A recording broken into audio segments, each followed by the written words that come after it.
Sur le papier, on a un des meilleurs réseaux du monde, en particulier dans la zone dense, effectivement.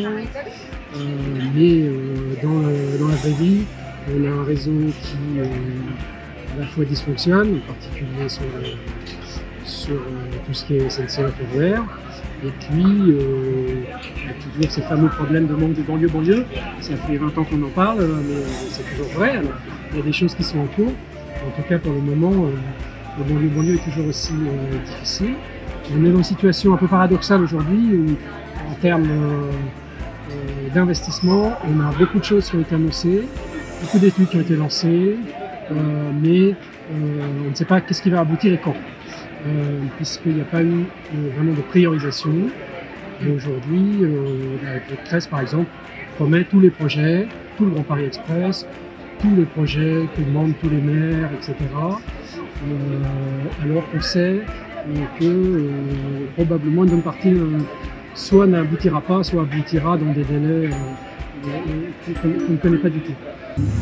Force est de constater qu'aujourd'hui, le Grand Paris Express, avec sa structure dédiée, son financement dédié avance, certes avec beaucoup de retard, mais en tout cas avance, et y compris des portions de ligne qui ne sont pas d'une grande priorité, voire d'un intérêt très discutable.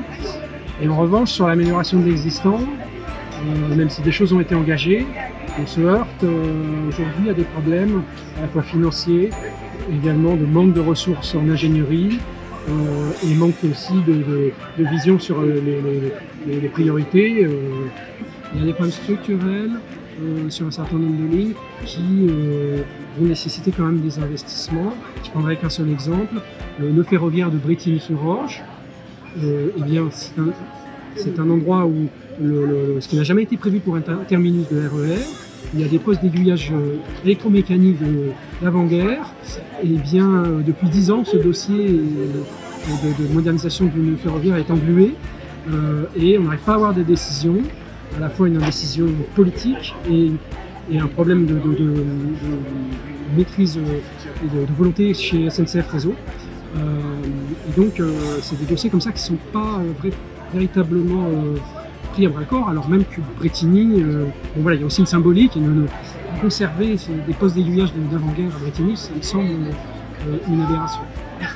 On arrive à trouver 600 millions pour le projet de la gare du Nord, voilà, mais la correspondance qui concerne voilà, des dizaines de milliers d'usagers chaque jour, et bien, on n'est pas encore certain qu'elle va se faire.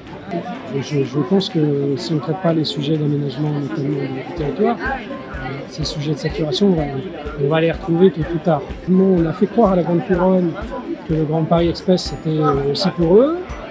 Et les départements, j'en veux un peu aux départements de Grande Couronne parce qu'ils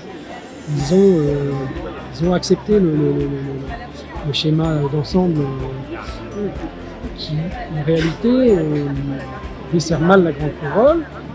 Je pense au Val d'Oise, par exemple, qui avait dû avoir des garanties sur l'arrivée de l'ex-Tangentielle Nord T11 à Argenteuil et Sartrouville, qui est un projet qui a 20 ans, plus de 20 ans, et qui a arrêté faute d'argent, alors qu'il pourrait desservir la première ville du Val d'Oise, et par le jeu des correspondances, donner accès à une partie de l'Île-de-France.